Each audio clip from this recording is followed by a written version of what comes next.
you're given, that's how we live it. Don't be mad at the system, it's simply how we've existed. I hear a lot of people talking like they politicians and choose to be an accountant because it's safe in a... Hello dear students, welcome to you in your classes. Today we are going to discuss about a special segment of biology, that is diversity of viruses. तो आज हम diversity of viruses में सबसे पहले general introduction of viruses के बारे में पढ़ेंगे. तो लेट्स बी स्टार्ट. तो जो हमारा टर्म वायरस है वो लैटिन लैंग्वेज का वर्ड है जिसकी मीनिंग पॉइजनस लिक्विड या नॉक्सियस लिक्विड और पॉइजनस पार्टिकल होती है. ओके, यहाँ टर्म नॉक्सियस यूज किया गया है जिसकी मीनिंग हार्मफुल से है. तो हम कह सकते हैं कि वायरसेस आर पॉइजनस लिक्विड और पॉइजनस पार्टिकल. अब वायरस कैसे पॉइजनस लिक्विड हैं या कैसे पॉइजनस पार्टिकल हैं इसके बारे में हम आगे जानेंगे. उससे पहले हम देखते हैं वायरस की डिफिनीशन. तो वायरसेस आर ए सेलुलर और non cellular microscopic intracellular obligate parasite. Okay, यहाँ टर्म ए सेलुलर यूज किया गया है. तो ए सेलुलर के लिए बता दें कि जो वायरस होते हैं उनमें किसी भी प्रकार का कोई भी सेलुलर ऑर्गेनाइजेशन नहीं पाया जाता है, इसीलिए इनके लिए टर्म ए सेलुलर और नॉन सेलुलर यूज किया जाता है. माइक्रोस्कोपिक मीन्स जो वायरस होते हैं वो नेकेड आई से विजिबल नहीं होते हैं. इनको देखने के लिए स्पेशल टाइप के इलेक्ट्रॉन माइक्रोस्कोप यूज किए जाते हैं. एंड इंट्रासेलुलर ऑब्लिगेट पैरासाइट, इसका मतलब यह है कि जो वायरस होते हैं वो लिविंग होस्ट में ही क्या करते हैं, सरवाइव कर पाते हैं, अपने आप को एक्टिव रखते हैं.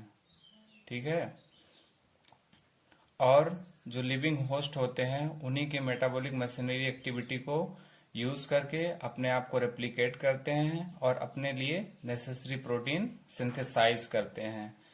अब वायरसेस के लिए हो सकता है लिविंग होस्ट सेल्स कोई यूकेरियोटिक सेल्स हो या कोई प्रोकैरियोटिक सेल्स हो. यूकेरियोटिक सेल्स में बात करें तो वो हो सकती है animal cells, plant cells. Prokaryotic cells में बात करें तो बैक्टीरियल सेल्स. ठीक है, तो ये सारी सेल्स वायरसेस के लिए लिविंग होस्ट का काम करती हैं और इन्हीं में रहकर वायरसेस सरवाइव रहते हैं. ठीक है, अब बात करें वायरसेस की कंप्लीट स्टडी की. तो वायरसेस की कंप्लीट स्टडी माइक्रोबायोलॉजी की ब्रांच वायरोलॉजी में की जाती है. The branch of microbiology which deals with the study of viruses which called virology. Okay, now we discuss about discovery of viruses. तो जो वायरस की खोज हुई थी वो टीएमवी के फॉर्म में हुई थी. टीएमवी मतलब tobacco mosaic virus. Viruses was first discovered by Russian botanist Dmitri Ivanovsky in 1892 in term TMV means tobacco mosaic virus. Okay, he found that TMV was microscopic bacterial proof filter pathogenic agent and which normally infects leaves of tobacco plants and cause tobacco mosaic disease. यहाँ आप लोग clear कर लीजिएगा tobacco mosaic disease. तो इसके लिए sir Ivanovsky ने क्या किया कि जो टोबैको का इन्फेक्टेड प्लांट था उसका उन्होंने क्या किया, एक सैप तैयार किया और उस सैप को बैक्टीरियल प्रूफ फिल्टर से पास आउट किया. तो जो फिल्टर पास आउट हुआ था उसी फिल्टर को एक हेल्दी टोबैको प्लांट के साथ उन्होंने उसको ऐड किया और जब उन्होंने हेल्दी प्लांट्स के साथ उस फिल्टर को ऐड किया तो उन्होंने पाया कि जो हेल्दी प्लांट्स थे उनमें भी क्या हुआ, मोज़ेक डिजीज डेवलप हो गया. और इससे पता चला कि जो वायरस होते हैं वो हेल्दी प्लांट्स में भी क्या करते हैं, अगर अटैच में आते हैं तो डिजीज खाज कर देते हैं। और चूंकि जो बैक्टीरियल प्रूफ फिल्टर्स था उससे भी ये क्या हो गए थे, पास आउट हो गए थे, तो इसीलिए इनके लिए टर्म यूज किया जाता है बैक्टीरियल प्रूफ फिल्ट्रेबल। ठीक है। और माइक्रोस्कोपिक, तो माइक्रोस्कोपिक कहने का मतलब जो वायरस थे वो बैक्टीरिया से भी बहुत छोटे थे। ठीक है, इसीलिए फिल्टर से क्या हो जा रहे थे, पास आउट हो जा रहे थे। ठीक है।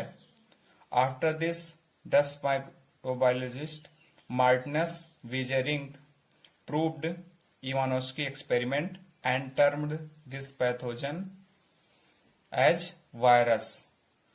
उसके बाद 1898 में मार्टिनस वीजेरिंग ने क्या किया, जो इवानोस्की का एक्सपेरिमेंट था उसी को प्रूव किया और जो पैथोजन टोबैको में डिजीज काज कर रहा था उसको वायरस नाम दिया। ठीक है।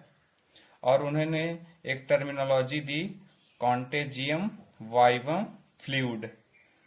कॉन्टेजियम वाइवम फ्लूइड, इसका मतलब होता है लिविंग कॉन्टेजियस लिक्विड। तो वीजेरिंग ने बताया कि वायरस क्या है, लिविंग कॉन्टेजियस लिक्विड। तो क्लियर हो गया कि वायरसेस क्या हैं, पॉइजनस लिक्विड हैं। इसके लिए उन्होंने एक एक्सपेरिमेंट किया था, जो एक्सपेरिमेंट इवानोस्की सर ने किया था।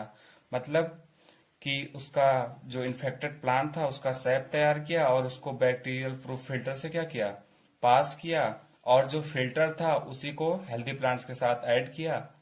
और जब उन्होंने हेल्दी प्लांट्स के साथ ऐड किया तो क्या हुआ, जो हेल्दी प्लांट्स थे उनमें भी डिजीज डेवलप हो गया। ठीक है, इतना क्लियर है। अब बात करें वायरसेस के क्रिस्टलाइजेशन की, तो जो वायरसेस की क्रिस्टलाइजेशन हुई थी यानी टीएमबी का जो क्रिस्टल फॉर्म डिस्कवर किया गया था वो अमेरिकन वायरोलॉजिस्ट WM स्टैनले के द्वारा किया गया था। WM Stanley discovered crystal form of TMV in 1935, यानी 1935 में टीएमबी को क्रिस्टल फॉर्म में डिस्कवर किया गया था या उसकी क्रिस्टल फॉर्म की एनालिसिस की गई थी। ठीक है। अब उसके बाद in 1944 Darlington tells that viruses are made of nucleoprotein. Darlington ने बताया कि जो वायरस होते हैं वो न्यूक्लियोप्रोटीन्स के बने होते हैं। अब वायरसेस का जब हम स्ट्रक्चर पढ़ेंगे तो इसके बारे में हम बहुत डिटेल में चर्चा करेंगे। फिलहाल हम आज केवल इंट्रोडक्शन के बारे में पढ़ रहे हैं, तो हमको इतना ही जानना है कि वायरस किसके बने होते हैं, न्यूक्लियोप्रोटीन्स के बने होते हैं। ओके। और यहाँ जो बात करें क्रिस्टल फॉर्म एनालिसिस की, तो WM स्टैनले ने जो इसका क्रिस्टल एनालिसिस किया था उन्होंने बताया था कि क्रिस्टल फॉर्म में वायरस वही पैथोजेनिक प्रॉपर्टी शो करता है जो उसकी लिक्विड फॉर्म में होती है, यानी सारी प्रॉपर्टीज की रिमेन रहती है, मतलब कंटेन रहती है। ओके, तो ये हो गया। बात करें वायरसेस की फुल स्ट्रक्चर एनालिसिस की, तो जो वायरसेस की फुल स्ट्रक्चर एनालिसिस हुई थी वो रोजालिंड फ्रैंकलिन ने की थी, यानी वायरसेस का जो कंप्लीट स्ट्रक्चर था उसको रोजालिंड फ्रैंकलिन ने शो किया था। ठीक है। और अगर आपसे कोई पूछ लेता है कि वायरसेस की जो पहली इमेज थी वो कब डेवलप की गई थी, तो जो वायरसेस की पहली इमेज थी वो 1931 में अचीव की गई थी। उसी टाइम पे क्या हुआ था, नाल एंड रस का साइंटिस्ट थे, उन्होंने क्या किया था, इलेक्ट्रॉन माइक्रोस्कोप डेवलप किया था, तो उसी के दौरान वायरसेस की पहली स्ट्रक्चर मिली थी। और वायरसेस की कंप्लीट स्ट्रक्चर की बात करें तो रोजालिंड फ्रैंकलिन ने वायरस के फुल स्ट्रक्चर को दर्शाया था। क्लियर। अब बात करें एक्सरे एनालिसिस की, तो वायरस की जो एक्सरे एनालिसिस हुई थी यानी कंप्लीट एक्सरे एनालिसिस, वो बर्नेल एंड फनकुहेन ने वायरसेस की कंप्लीट एक्सरे एनालिसिस की थी।